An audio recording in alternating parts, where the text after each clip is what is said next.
Good morning student. आज की class में हम पढ़ेंगे भारत में राष्ट्रवाद का पार्ट 3। ठीक है, इसमें हम कुछ क्वेश्चन करेंगे अति लघुत्तरी जो उस दिन बच गए थे, और उसके बाद हम कुछ बहुविकल्पी और अति लघुत्तरी क्वेश्चन भी इसी क्लास में पढ़ेंगे। ठीक है, तो चलिए चलते हैं अपनी क्लास में और पढ़ते हैं। तो क्लास में पढ़ते हैं आज बहुविकल्पी, अति लघुत्तरी और लघुत्तरी प्रश्न। ठीक है, तो चलिए पढ़ते हैं क्लास पे। कुछ इंपॉर्टेंट क्वेश्चन जो बच गए थे, ठीक है, उन्हें आज हम पढ़ लेते हैं। 10 नंबर तक हमने कर लिया था पिछली क्लास में। तो देख लीजिए, क्वेश्चन हमारा 11 है, असहयोग आंदोलन आरंभ किए जाने के क्या कारण थे। इस आंदोलन में समाज के विभिन्न वर्गों की हिस्सेदारी पर प्रकाश डालिए। इसके कार्यक्रम, कार्य पद्धति, प्रगति एवं अंततः समाप्ति को समझाइए। तो आंदोलन के कारण हम पढ़ लेते हैं कि क्या थे आंदोलन के कारण। तो देखिए, पहला जो कारण था वो था प्रथम महायुद्ध की समाप्ति पर अंग्रेजों द्वारा भारतीय जनता का शोषण किया जा रहा था।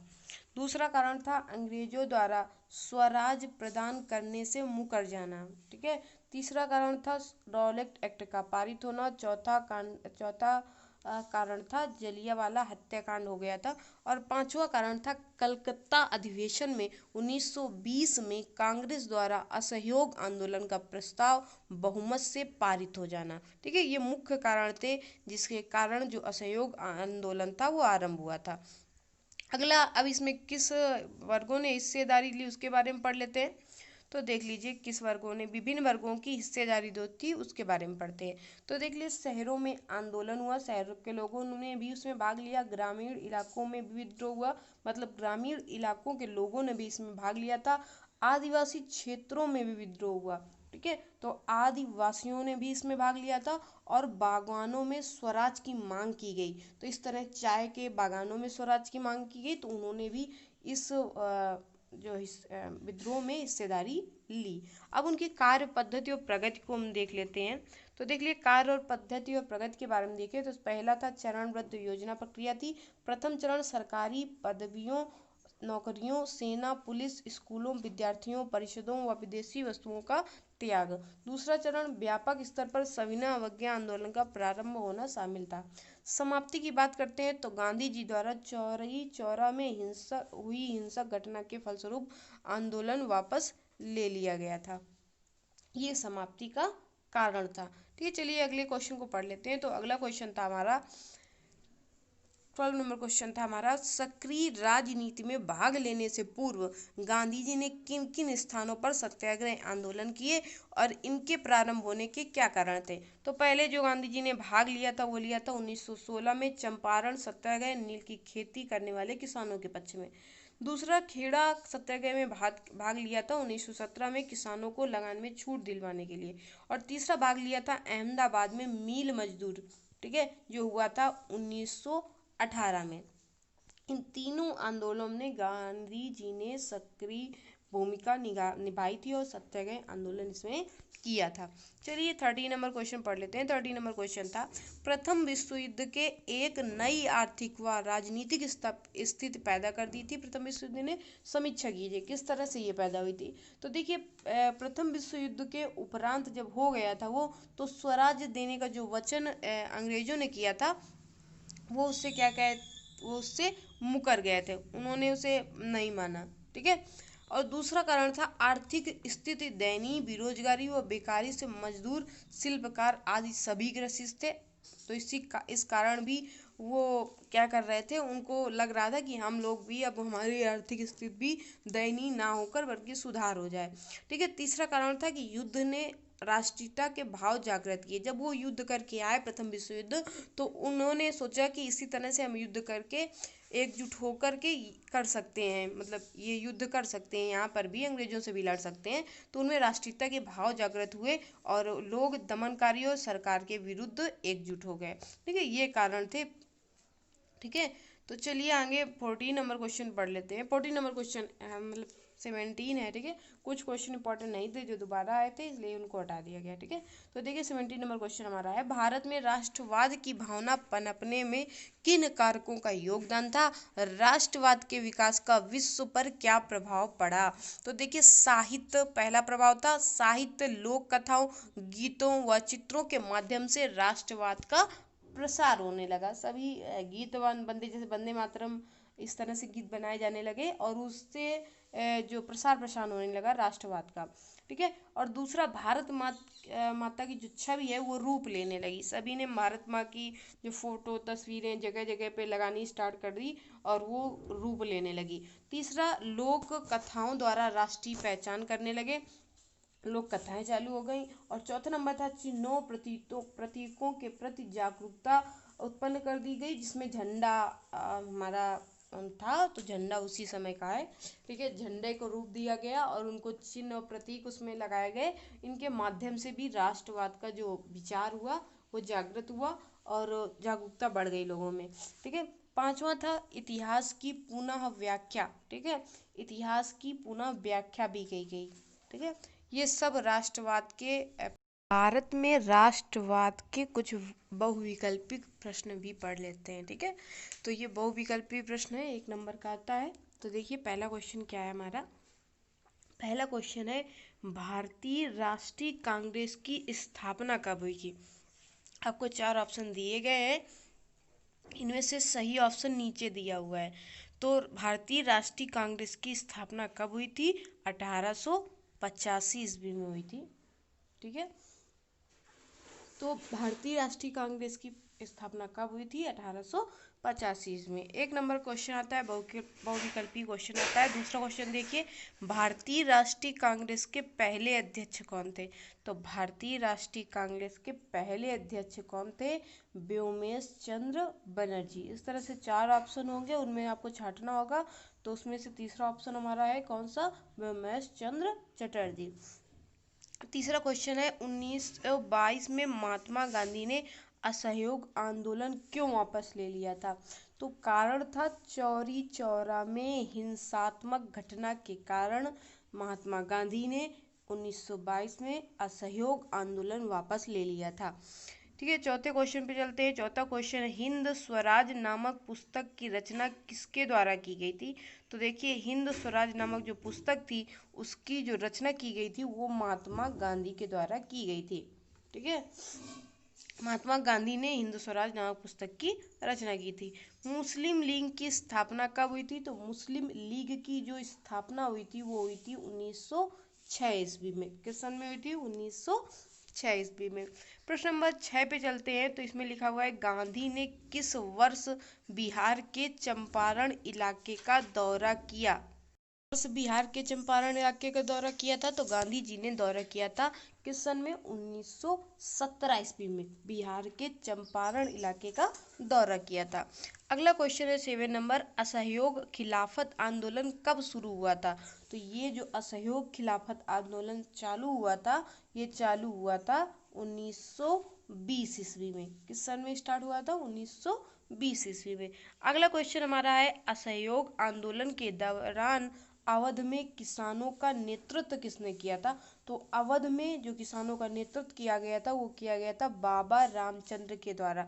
किसके द्वारा किया गया था? बाबा रामचंद्र के द्वारा। अगला क्वेश्चन है, आंध्र प्रदेश की गुडेम पहाड़ियों में आदिवासी किसानों के विद्रोह का नेतृत्व किसने किया था?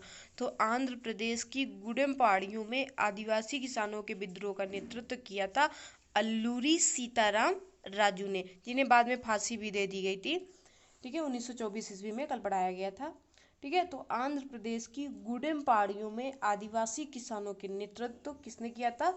अल्लूरी सीताराम राजू ने। अगला क्वेश्चन हमारा, किस दशक की शुरुआत में उग्र गुरिल्ला आंदोलन शुरू फैला था? मतलब किस दशक की स्टार्टिंग में उग्र गुरिल्ला आंदोलन फैला था? तो ये स्टार्ट हुआ था 1920 के दशक में। 1920 के दशक में उग्र गुरिल्ला आंदोलन फैला था। अगला क्वेश्चन है वंदे मातरम राष्ट्रीय गीत किसने लिखा है? तो वंदे मातरम राष्ट्रीय गीत लिखा है रविंद्रनाथ टैगोर ने। ठीक है, अगला क्वेश्चन हमारा क्या है? तो अगला क्वेश्चन पढ़ते हैं। अगला क्वेश्चन हमारा है, अगला क्वेश्चन है पूना पैक्ट क्या था? तो पूना पैक्ट था, क्या था पूना पैक्ट, किसके किसके बीच हुआ था? तो पूना पैक्ट एक समझौता था जो हुआ था गांधी जी और डॉक्टर अंबेडकर के बीच एक समझौता हुआ था, उसे ही नाम दिया गया पूना पैक्ट का। तो ये 13 क्वेश्चन मतलब 30 नंबर क्वेश्चन पढ़ते हैं। 30 नंबर क्वेश्चन में पूछा गया है कि डिस्कवरी ऑफ इंडिया पुस्तक के लेखक कौन थे, ये बताना है हमको कि डिस्कवरी। तो देख लीजिए, डिस्कवरी ऑफ इंडिया पुस्तक के जो लेखक थे वो थे Subhash Chandra Bose. Subhash Chandra Bose discovery of India के सुभाष चंद्र बोस बोल रहे हैं, सॉरी, ये थे Jawaharlal Nehru. Discovery of India पुस्तक के लेखक थे जवाहरलाल नेहरू। ठीक है, अगला क्वेश्चन पढ़ते हैं। तो अगला क्वेश्चन है अवनींद्र नाथ टैगोर। ठीक है, अवनींद्रनाथ टैगोर कौन थे? ठीक है, एक थे रविन्द्रनाथ टैगोर, ये लिखा है अवनींद्रनाथ टैगोर। ठीक है, तो अवनींद्रनाथ टैगोर के बारे में पूछा गया कौन थे ये? एक वैज्ञानिक थे, चित्रकार थे, अर्थशास्त्री थे या राजनीतिक नेता थे? तो ये एक चित्रकार थे। ठीक है, अवनींद्रनाथ टैगोर जो थे ये एक चित्रकार थे।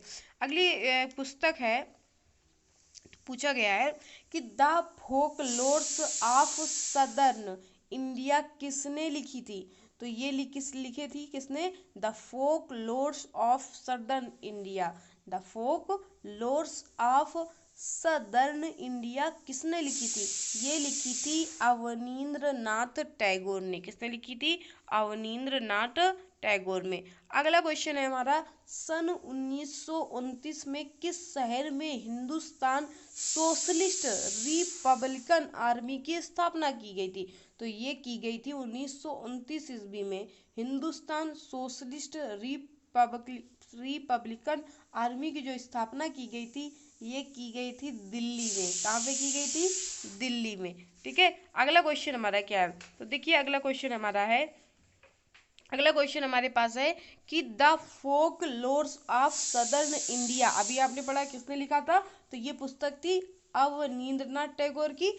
यहीं पर कहा गया है कि the folklores of southern India नामक लोक कथाओं के संकलन वाली किताब निम्न में से किस भाषा में छापी गई थी? बंगाली में, तमिल में, कन्नड़ में या उड़िया में? तो ये छापी गई थी तमिल में। ठीक है, देखिए नीचे आंसर है। ठीक है, ये देख लीजिए यहाँ पे ये जो छापी गई थी ये पुस्तक ये तमिल में छापी गई थी, द फोकलोर सदर्न इंडिया। ठीक है, अगला क्वेश्चन हमारा क्या है कि गांधी जी ने सविनय अवज्ञा आंदोलन का आरंभ किन महत्वपूर्ण घटनाओं के साथ किया? तो देखिए यहाँ से हमारा जो क्वेश्चन है वो विकल्प भी समाप्त हो गए हैं और अति लघुत्तरीय क्वेश्चन जो है वो स्टार्ट हो गए हैं। तो क्वेश्चन नंबर जो 18 है वो अति लघुत्तरीय प्रश्न है हमारा। यहाँ पे पूछा गया है कि गांधी जी ने सविनय अवज्ञा आंदोलन का आरंभ किन महत्वपूर्ण घटनाओं के साथ किया था? तो पहला किया था नमक कानून तोड़कर, और दूसरा स्वदेशी वस्तुओं को अपनाकर व विदेशी वस्तुओं का बहिष्कार करके सविनय अवज्ञा आंदोलन का आरंभ किया था। किसके नेतृत्व में अवध किसान सभा का गठन किया गया? बाबा रामचंद्र के नेतृत्व में। अगला क्वेश्चन है साइमन कमीशन कब भारत पहुंचा और इसका विरोध क्यों हुआ? तो यह 1927 ईस्वी में भारत पहुंचा और किसी भारतीय सदस्य को इसमें शामिल न किए जाने पर इसका विरोध हुआ। दूसरा क्वेश्चन है, अगला क्वेश्चन है कि दक्षिण अफ्रीका से आने के बाद गांधी जी ने किन स्थानों पर सत्याग्रह आंदोलन चलाया? तो 3 स्थानों पर, चंपारण, खेड़ा और Ahmedabad.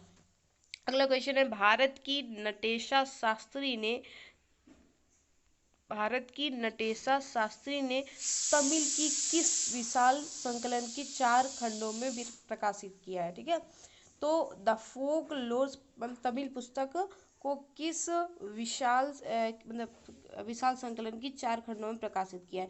The folklores of southern India जो अवनींद्रनाथ ने तमिल भाषा में लिखी थी उसको नटेशा शास्त्री ने 4 खंडों में विभाजित किया है। अगला क्वेश्चन है सत्याग्रह के विचार में किन 2 बातों पर जोर दिया जाता है? तो सत्याग्रह के विचार में 2 बातों पर जोर दिया जाता है। पहला है सत्य की शक्ति पर आग्रह, दूसरा है सत्य की खोज। अगला क्वेश्चन है रॉलेट एक्ट को काला कानून क्यों कहा गया? तो इस अन्यायपूर्ण एक्ट के द्वारा राजनीतिक कैदियों को बिना मुकदमा चलाए जेल में बंद रखने का अधिकार मिल गया।